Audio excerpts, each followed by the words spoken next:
कि कल इंदिरा जी की पुण्यतिथि है।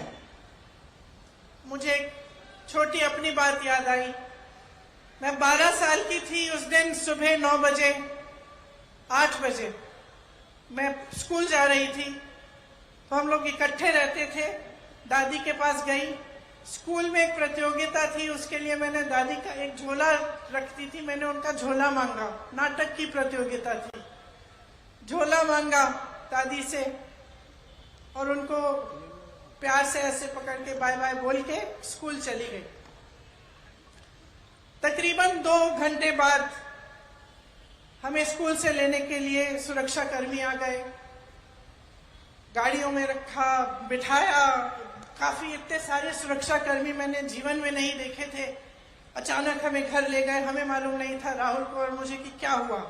मैं 12 साल की थी, वो 14 साल का था। घर आए, गाड़ी से उतरे तो जमीन पे खून के बड़े बड़े धब्बे थे। उस समय हमें मालूम नहीं था कि हमारे दादी का खून था जो उस मिट्टी में मिल चुका था। अंदर गए, माता पिता नहीं थे। पिताजी दौरे पे थे, बंगाल गए हुए थे। माताजी दादी को लेकर अस्पताल गई हुई थी। जब अंदर गए और पता चला कि दादी की हत्या की गई है, तो एक अजीब सा भय, अजीब सा दुख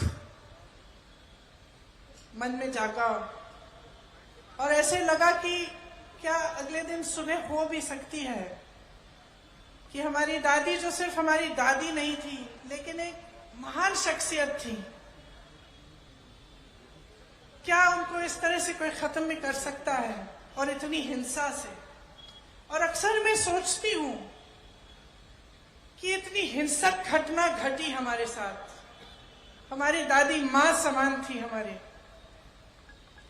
लेकिन कैसी देशभक्ति की भावना उन्होंने हमारे दिलों में डाली होगी कि 1 सेकंड के लिए, 1 मिनट के लिए हमारी इस देश में आस्था नहीं टूटी। 7 साल बाद, और ये मैं लंबी चौड़ी बात आपको इसलिए बता रही हूं, मैं बताऊंगी क्यों। 7 साल बाद, मैं 19 साल की थी, इसी तरह की घटना मेरे पिता के साथ घटती है और मैं अपने पिता का छलनी शरीर, खून से लथपथ शरीर घर लाती हूं।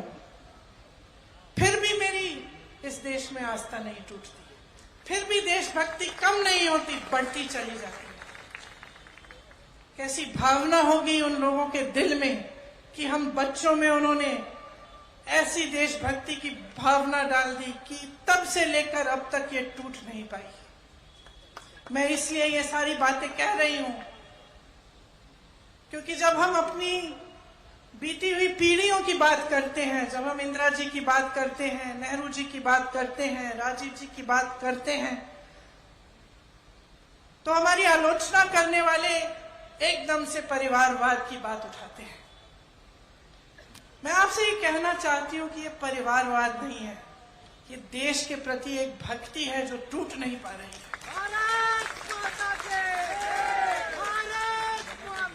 और ये एक श्रद्धा है दिल में आप सबके लिए, आपके लिए जो आप यहाँ बैठे हैं, मेरी बहनों आपके लिए, मेरे भाइयों आपके लिए, जो इस देश का किसान है उसके लिए, जो दिन रात एक करता है उस खेती के में से कुछ बनाने के लिए, उपज करने के लिए, हमें खिलाने के लिए, जो अन्नदाता है इस देश का, उसके लिए आस्था है। जिसका बेटा जवान बनके सेना पे तैनात होता है हमारे लिए, जो मेरी दादी की तरह, मेरे पिताजी की तरह इस देश के लिए अपनी जान देने के लिए तैयार होता है, उसके प्रति आस्था है। और ये कुछ भी कह लें, कुछ भी कर लें, ये आस्था कभी नहीं तोड़ पाएंगे, ये देशभक्ति कभी नहीं तोड़ पाएंगे।